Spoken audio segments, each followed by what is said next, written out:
Hello అందరికీ నమస్తే, నేను మీ Chandu. Welcome to personal finance by Chandu. So ఇప్పుడు మనతో పాటు సాయి ఉన్నారు. సో మనం ఆదిబట్టలో ఉన్నాం. సో ఆయన ఏం వర్క్ చేస్తారో ఏంటో చూద్దాం.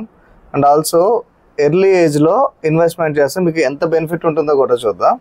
వీడియో స్టార్ట్ చేసే ముందు నాతో రిక్వెస్ట్ అండి అందరికీ. సో వర్షం పడుతుంది కదా, సో రోడ్స్ ఎక్కువ స్కిడ్ అవుతాయి, ఎక్కువ స్పీడ్లో వెళ్ళకండి. సో మీకోసం మీ ఫ్యామిలీ ఇంటి దగ్గర వెయిట్ చేస్తుంది. Okay, welcome Sai to the show. Thanks అండి. ఓకే, సో మీ గురించి మా ఆడియన్స్కి బ్రీఫ్గా మీ పర్సనల్ లైఫ్, ప్రొఫెషనల్ లైఫ్. నా పేరు సాయి శివ అండి. నేను బీటెక్ గ్రాడ్యుయేషన్ చేసి 1 year టెక్ మహేంద్రలో జాబ్ చేశాను. తర్వాత నేను టీసీఎస్కి మూవ్ అయ్యాను. ప్రజెంట్ ఇప్పుడు టీసీఎస్లోనే చేస్తున్నాను. సో కంపెనీ స్విచ్ అయ్యా అన్నారు. సో టెకమ్ నుంచి టీసీఎస్కి. సో ప్రెసెంట్ మీ ప్యాకేజ్ ఎంత అండ్ ఇన్ హ్యాండ్ శాలరీ ఎంత? నా present package 4.4. Okay, in hand 28,000 to 30,000 వస్తాయి. అంటే మీరు కంపెనీ స్విచ్ అయినా సరే ఎంత తక్కువ ఎందుకు ఉంది? నేను నాన్ ఐటీ నుంచి ఐటీకి షిఫ్ట్ అయ్యాను. సో వాళ్ళు ఫ్రెషర్ అని కన్సిడర్ చేశారు. ఓకే, అంటే అసలు మీకు ఎందుకు వచ్చిందా రియలైజేషన్ నాన్ ఐటీ నుంచి ఐటీకి? రియలైజేషన్ అంటే లైక్ 1 year వర్క్ చేసిన తర్వాత అర్థం అయిపోయింది గ్రోత్ ఫ్యాక్టర్. సో స్విచ్ అయ్యాను. Okay, good good. సో మీరు ఇంకా అంటే మీ 1 year ఎక్స్పీరియన్స్కే మీరు ఫ్యూచర్ ఆలోచించారనమాట. ఓకే, దీంట్లో ఉంటే గ్రోత్ ఉండదు, శాలరీ పెరిగినా గ్రోత్ ఉండదు అని ఆలోచించారు. అవును, very good very good. So me in hand 28,000 present. అవును. ఓకే, సో నెక్స్ట్ మీ ఎక్స్పెన్సెస్ చూద్దాము. ఓకే, చూసిన తర్వాత మీ కంపల్సరీ ఉండాల్సిన health insurance, term insurance, emergency fund, ఇది మీకు అవసరమా, అవసరం అయితే ఎంత అమౌంట్ అనేది కూడా చూద్దాం. All right, ya. సో ఇప్పుడు ఎక్స్పెన్సెస్ చెప్పండి మొత్తం. Monthly hostel fees 7,000. Okay, house EMI ఉంది నాకు, monthly 12,500. Okay, next mutual funds లో 7,000 ఇన్వెస్ట్ చేస్తాను. Very good. నెక్స్ట్ మిస్లీనియస్ ఒక 1,500,000 అవుతాయి. Okay okay. So house loan అన్నారు కదా 12,500. ఇది మీ హోమ్ టౌన్ లోదా, హైదరాబాద్ లోదా? మా హోమ్ టౌన్ లో ఉంది. ఓకే, దీని బ్యాక్గ్రౌండ్ ఏంటి, అసలు ఎంత లోన్ తీసుకున్నారు, ఎంత? నేను మొత్తం 8,50,000 లోన్ తీసుకున్నాను, 11% ఇంట్రెస్ట్ రేట్ కి. ఓకే, మంత్లీ 12,500 పే చేస్తాను EMI. Okay, 10 years. Okay, usually home loans present market rate 9% అలా ఉంది. అవును, ఇది గవర్నమెంట్ రెపో రేట్ పెంచిన తర్వాత కూడా. కానీ మీరు 11% ఉంది, అంత ఎక్కువ ఎందుకు తీసుకున్నారు? అది నాకు బ్యాంకింగ్ లో లోన్ ఎలిజిబుల్ రాలేదు. సో నేను ప్రైవేట్ ఫినాన్స్ లో తీసుకున్నాను. Private finance in the sense small finance bank లో తీసుకున్నాను. Okay okay. కాకపోతే మీరు 10 years పెట్టారు కాబట్టి కంట్రోల్డ్. కాకపోతే ఈఎంఐ ఇంకొద్దిగా పెంచచ్చు. సో 12,500 ఉంది కదా, ఎందుకంటే 11% ఇంట్రెస్ట్. అవును. సో మీరు ఎంత త్వరగా క్లియర్ చేసుకుంటే అంత బెస్ట్. అవును. సో ఇంతే మీ ఎక్స్పెన్సెస్, అంతే, సింపుల్. సో బ్యాచిలర్ కాబట్టి హాస్టల్ 7,000, మొత్తం ఫుడ్, బెడ్, అకామిడేషన్ మొత్తం ఎవ్రీథింగ్ హాస్టల్ లోనే. అవును. సో మీరు ట్రావెల్ ఏమన్నా చేయాలా హాస్టల్ నుంచి ఆఫీస్ కి? Okay okay. So walkable, daily walking చేసుకుంటూ వెళ్తారు. సో ఇన్వెస్ట్మెంట్స్ చూద్దాం. 7,000 అన్నారు కదా, సో 7,000 లో మీరు ఏ ఇన్వెస్ట్మెంట్స్ చేస్తున్నారు? ఒకటి స్మాల్ క్యాప్, ఫ్లెక్సీ క్యాప్ ఒకటి, నెక్స్ట్ 2 థీమ్ బేస్డ్ ఫండ్స్ లో చేస్తున్నాను.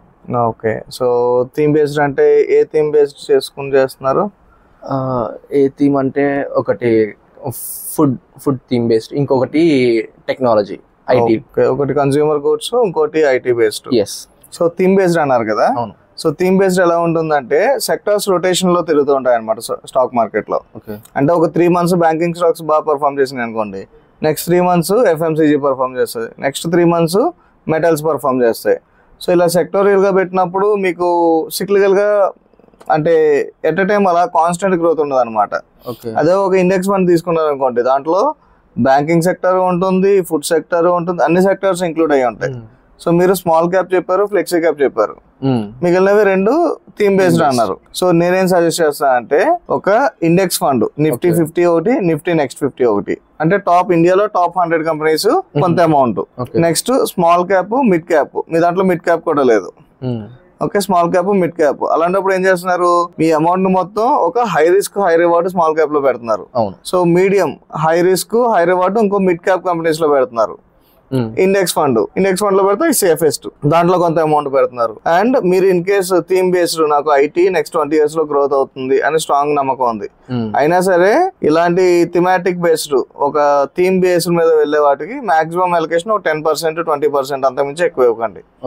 ఎందుకంటే ఇన్ కేసు ఆ ఫండ్ పర్ఫామ్ చేయకపోతే. సో దాని గురించి డైవర్సిఫై చేసుకోండి. Index funds, small cap, large cap, flexi cap. So ఇంకా మీకు ఇంట్రెస్ట్ ఉంది అంటే US based Nasdaq index fund ఉంటుంది ఫండ్స్ ఆఫ్ ఫండ్స్ లో. సో అది కూడా ఇన్వెస్ట్ చేశారు అనుకోండి మీకు మొత్తం డివైడ్ అవుతాయి అనమాట.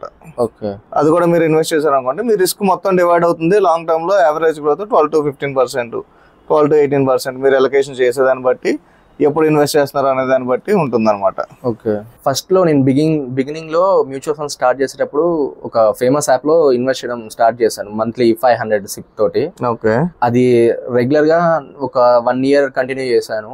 తర్వాత యూట్యూబ్ లో జనరల్ గా సెర్చ్ చేసినప్పుడు మామూలు జనరల్ ఇన్ఫో తెలుసుకుంటుంటే తెలిసింది రెగ్యులర్ కన్నా డైరెక్ట్ లో బెటర్ గ్రోత్ ఉంటుందని. సో నేను ఆ ఇన్వెస్ట్మెంట్ మొత్తం తీసేసి వేరే యాప్ లో ఇన్వెస్ట్ చేయడం స్టార్ట్ చేశాను. గుడ్. ఎందుకంటే మీకు ఒక కార్పస్ బిల్డ్ అయింది అనుకోండి, సో దాంట్లో మీకు కమిషన్, ఎక్స్ట్రా కమిషన్ ఉంటుంది, అది అనవసరంగా పే చేస్తారు. అవును. ఇప్పుడు ఆ మ్యూచువల్ ఫండ్, ఈ మ్యూచువల్ ఫండ్ సేమ్ అదే కంపెనీస్ లో ఇన్వెస్ట్ చేస్తుంది. అవును.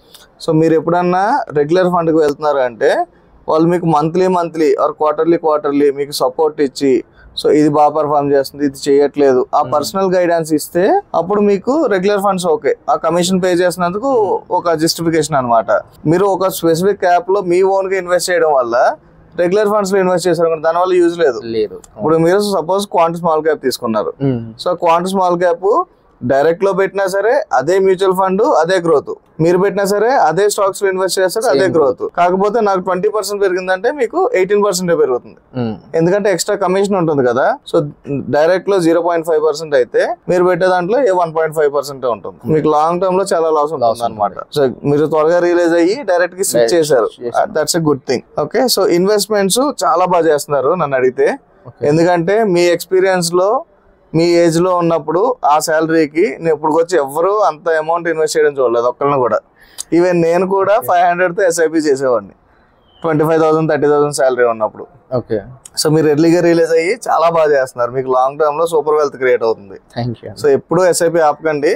So until unless life critical ఎమర్జెన్సీలు వస్తాయి తప్ప ఎస్ఐపి మీరు ఎప్పుడు చేసేది ఫస్ట్ మీరు ఇన్వెస్ట్ చేసి రిమైనింగ్ అమౌంట్ మీరు, సో ఇంకా ఎంగేజ్ లో ఉన్నారు, బ్యాచులర్ ఫ్రెండ్స్ పార్టీలు అన్నీ ఉంటాయి. సో ఇన్వెస్ట్ చేసిన తర్వాత రిమైనింగ్ అమౌంట్ మీరు స్పెండ్ చేసుకోండి. Emergency fund, term insurance. Emergency fund లో మీరు ఇంకా బ్యాచులర్, మీ మీద పెద్ద బర్డెన్స్ ఏం లేవు. ఇన్ కేస్ మీరు ఈఎంఐ కట్టలేకపోయినా మీ పేరెంట్స్ చూసుకుంటారు. ఓకే. సో కొంత అమౌంట్ పెట్టుకోండి. మీకు మ్యాండేటరీ ఖర్చులు ఏమున్నాయి? Hostel 7,000, house loan 12,500. ఈ రెండు మ్యాండేటరీ, అంటే ఒక 20,000 అవుతుంది రెండు కలిసి. అంటే ఒక 3 months కి సరిపడా. మీరు టీసీఎస్ లో వర్క్ చేస్తున్నా అన్నారు. టీసీఎస్ గవర్నమెంట్ జాబ్ తో సమానం అనమాట జాబ్ సెక్యూరిటీ విషయంలో. సో 20,000 అంటే ఒక 50,000 మీరు ఒక ఎమర్జెన్సీ ఫండ్ పెట్టుకుంటే, ఆర్ ఒక 20 to 50,000 పెట్టుకుంటే, ఇన్ కేస్ మీ ఫ్రెండ్స్ కానీ మీకు కానీ ఎప్పుడైనా మెడికల్ ఎమర్జెన్సీ అయ్యి హెల్త్ ఇన్సూరెన్స్ లేదు అంటే ఆ టైంలో మీకు ఈ ఎమర్జెన్సీ ఫండ్ యూజ్ అవుతుంది. ఓన్లీ జాబ్ సెక్యూరిటీ గురించి కాదు, ఇన్ కేస్ మెడికల్ ఎమర్జెన్సీ వచ్చింది సో అప్పటికప్పుడు మీరు హెల్త్ ఇన్సూరెన్స్ డాక్యుమెంట్స్ డౌన్లోడ్ చేసి నేను క్యాష్లెస్ కి వెళ్తానన్నా కుదరదు. ఎమర్జెన్సీ అంటే మీరు పెట్టాలి. మీ అకౌంట్ లో 500 ఉన్నాయి, ట్రీట్మెంట్ చేయించాలి, ఎలా చేస్తారు? కుదరదు కదా. సో దానికోసం ఒక ఎమర్జెన్సీ ఫండ్ 20 to 50,000 బ్యాంక్ లో పెట్టుకోండి. Okay. Next term insurance. Already term insurance తీసుకున్నారా? లేదండి. టర్మ్ ఇన్సూరెన్స్ లోన్ తీసుకున్నప్పుడు డిఫాల్ట్ గా ఇచ్చారు, అదే తప్ప నేను పర్సనల్ గా ఏం తీసుకోలేదు. Okay. So ideally speaking, so మీ మీద అంత ఫైనాన్షియల్ బర్డెన్ లేదు, ఓన్లీ మీ మీద డిపెండ్ అయ్యి. మీ పేరెంట్స్ లేరు, మీకు ఇంకా పెళ్లి అవ్వలేదు, పిల్లలు లేరు కాబట్టి ప్రెసెంట్ లేదు. కాకపోతే మీరు చిన్న ఏజ్ లో ఉన్నారు. సో మీ ఏజ్ 27 కాబట్టి మీరు టర్మ్ ఇన్సూరెన్స్ తీసుకుంటే మీకు ఇప్పుడు 1,000 రూపీస్ పడుతుంది పర్ మంత్ ప్రీమియం అప్రాక్సిమేట్ గా. 1 CR అనుకుందాము, అప్ టు 60-65 years పెట్టారు 10 year. పేమెంట్ టర్మ్ కూడా 65 పెట్టారు. మీ ప్రీమియం 1,000 ఉంటుంది. సపోజ్ నేను 30 years వచ్చిన తర్వాత ఇప్పుడు తీసుకున్నాను అనుకోండి, సేమ్ ప్రీమియం 2,000 ఉంటుంది. ఎగ్జాక్ట్ అమౌంట్స్ కాదు, మీరు తీసుకున్న దానికి నేను తీసుకున్న దానికి ఖచ్చితంగా డిఫరెన్స్ ఉంటుంది. ఇదే ప్రీమియం అమౌంట్ మీరు మీ లాస్ట్ 10 years వరకు సేమ్ అమౌంట్ పే చేస్తారు. టర్మ్ ఇన్సూరెన్స్ లో ప్రీమియం లాక్ ఇన్ ఉంటుంది అనమాట. మీరు స్టార్టింగ్ ఎంత పే చేస్తున్నారో మీరు లాస్ట్ టర్మ్ వరకు అంతే పే చేస్తారు. సో మీరు ఎంత ఎర్లీగా తీసుకుంటే అంత బెటర్ అనమాట. మీరు ఫ్యూచర్ ఆలోచించి, సో మీకు వైఫ్ వస్తుంది, నెక్స్ట్ పిల్లలు ఉంటారు, సో వాళ్ళ ఫైనాన్షియల్ సెక్యూరిటీ కోసం ఇప్పుడే తీసుకున్నారనమాట. సో మీకు ఎంతవరకు ఎలిజిబిలిటీ ఉందో చూసుకుని 1 CR 1.5 CR చూసుకుని వాళ్ళని కాంటాక్ట్ చేసి, సో మంత్లీ పేమెంట్ కానీ ఇయర్లీ పేమెంట్ కానీ ఏదో మోడ్ లో పెట్టుకుని మీరు టర్మ్ ఇన్సూరెన్స్ తీసుకోండి వెంటనే. ఓకే. మీకు ఇమీడియట్ నీడ్ లేదు కానీ ఫ్యూచర్ లో ఖచ్చితంగా దాని నీడ్ వస్తుంది. సో మీరు ముందుగా ఎలాగో ఆలోచిస్తున్నారు, ఇన్వెస్ట్మెంట్ అలాగే పెట్టారు, అలాగే టర్మ్ ఇన్సూరెన్స్ కూడా ఒకటి తీసుకోండి, పెద్ద డిఫరెన్స్ ఉండదు. ఓకే. ఇంకో సజెషన్ ఏంటంటే మీరు ఐటీలో వర్క్ చేస్తున్నారు, సో మీ ఓవరాల్ ఎక్స్పీరియన్స్ 3.5 అనుకోవచ్చు, టీసీఎస్ లో 2.5, టెక్ మహీంద్రాలో 1 year. సో మీ ఎక్స్పీరియన్స్ కి అది చాలా తక్కువ. కానీ ప్రెసెంట్ ఉన్న మార్కెట్ సిచ్యువేషన్ లో జాబ్స్ ఇచ్చడం నాట్ ఎ వైజ్ డెసిషన్, అసలు కాదనమాట. ఒకసారి మార్కెట్ స్టేబుల్ అయిన తర్వాత స్కిల్స్ కొద్దిగా అప్గ్రేడ్ చేసుకుని బ్రష్అప్ చేసి కంపెనీ స్విచ్ అవ్వండి. సో ఐటీ వాళ్ళకి ఎప్పుడైనా సరే సేమ్ కంపెనీలో ఉంటే సాలరీలు పెరగవు. సో 5%, 7% హైక్ ఉంటుంది. మీరు 10 years వర్క్ చేసినా సరే 40,000, 50,000, మా అయితే 60,000 కు వెళ్తారు అంతే. ఒక కంపెనీలో మినిమం టైం స్పెండ్ చేయండి. అలాగే చెప్పి ఎవరీ 6 months కి చేంజ్ అవ్వకూడదు, క్రెడిబిలిటీ ఉండదు.